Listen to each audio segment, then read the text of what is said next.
Hi సంపద నమస్తే. Hi Anwar గారు, నమస్తే. మనం ఇలా కలిసి చాలా ఫార్మల్ గా ఉంది. మనం ఇలా కలుసుకోవడం కూడా చాలా కొత్తగా ఉంది. అవును సార్, ఏంటి సార్ ఇప్పుడు సంపద నింది అనగానే మాస్ కమర్షియల్ ఎంటర్టైన్మెంట్స్ రచ్చ చూసి అవును.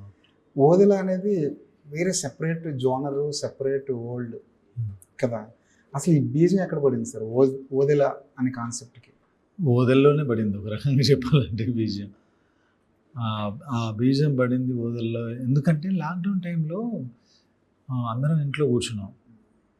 ఏదైనా ఓటీటీ ఫిల్మ్ చేద్దాం, తక్కువ క్రూతో తక్కువ రోజుల్లో ఎవరికి ఇబ్బంది పెట్టకుండా సినిమా చేయాలనుకున్నప్పుడు ర్యాండమ్గా ఉన్న స్క్రిప్ట్స్ అన్ని చూస్తూ ఉంటే ఏది ముట్టుకున్నా మనవి ఎలా ఉంటాయి, మనం పుస్తకాలు ఓపెన్ చేసి అన్నీ అట్లా కనబడదు. అని చిన్నగా ఏంటి అంటే ఒక ఇన్సిడెంట్, ఓదల్లో జరిగిన ఒక ఇన్సిడెంట్ గుర్తొచ్చి ఆ ఇన్సిడెంట్ మీద రాద్దాం, ఒక క్రైమ్ థ్రిల్లర్ లాంటిది రాస్తే అప్పుడే పాతాళలోక్ అలాంటివి, మిర్జాపూర్ లాంటివి అన్నీ గట్టిగా వెళ్తున్నాయి.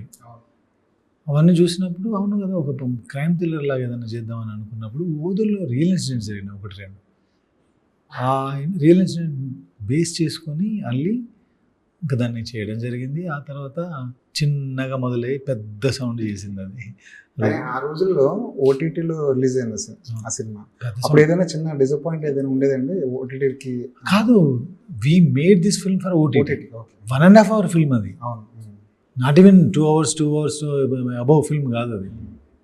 ఓటీటీకనే ఫిక్స్ అయి తీసింది. కాకపోతే ఏంటంటే ఫస్ట్ పార్ట్ ఓటీటీకి వచ్చి సెకండ్ పార్ట్ థియేటర్కి రావడం అనేది చాలా రేర్ ఎగ్జాంపుల్. కరెక్టే. అంటే కంటెంట్ అట్లా ఉంది, కంటెంట్ వల్లే ఇది పాసిబుల్ అయింది.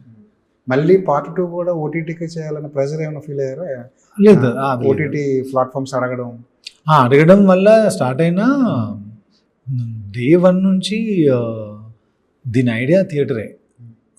ఓటీటీకి ఇప్పుడు ఎక్కడ ఓటీటీ, ఇప్పుడు థియేటర్లో అంత మంచి ఎక్స్పీరియన్స్, ఇంకా ఓటీటీలో ఏదైనా web series, web movie okay, కానీ ఇది ఇలాంటి ఒక సూపర్ న్యాచురల్ థ్రిల్లర్స్ ట్రై చేస్తున్నప్పుడు, అందులో లార్జ్ దెన్ లైఫ్ స్కేల్స్ ఉన్నప్పుడు మనం అలాంటివి చేయలేము. వదిల 1 తీసినప్పుడు అది రియల్ ఇన్సిడెంట్స్ బేస్ చేసుకున్నాం కదా, మరి ఇది పూర్తిగా ఫిక్షన్ అనుకోవచ్చా? లేదంటే పూర్తిగా కాదు, ఓదల్లో crime real incidents, crime portions real incidents నుంచి తీసుకుంటే, ఇందులో డివైన్ పోర్షన్స్ రియల్ లైఫ్లోంచి తీసుకున్నాం. శివసత్తి కానీ, నాగసాధు కానీ, శివుడిని కొలిచే అవి కానీ, ఇవన్నీ మా ఇంట్లో, మా పక్కింట్లోనూ, మా ఊర్లోనే మల్లన్న టెంపుల్ ఉంది. సో ఓదెల మల్లన్న అంటే అక్కడే. సో ఆ టెంపుల్ దగ్గర నేను చూసినావు ఇలాంటి వాటి అన్నింటినీ శివసత్తులో నేను పుట్టినప్పటి నుంచి, అంటే నాకు ఊహ తెలిసినప్పటి నుంచి చూస్తున్నా. వాళ్ళకు అలా పూనకం రావడం, వాళ్ళ లోపలికి దేవుడు పూనుకొని వాళ్ళు అన్నీ చెప్పడం, అవన్నీ నా కాంతార మూవీ చూసినప్పుడు కూడా గుర్తొచ్చింది. అరే ఇది మా ఊర్లో ఉంది కదా అని. అంటే అలాంటి ఒక సెటప్, ఇవన్నీ ఒక రకంగా చెప్పాలంటే దీనిలో డివైన్ అంతా కూడా రియల్ ఇన్సిడెంట్స్, అందులో క్రైమ్ అయితే. అవును, కాంతార ఇన్ఫ్లుయెన్స్ ఏమైనా ఉంది ఈ సినిమా మీద అనుకుంటే? Zero influence. ఊరికే ఆ లాస్ట్లో ఆ ఆవాహం చూసినప్పుడు అరే శివసత్తులు ఇలా వస్తారు కదా అనిపించింది.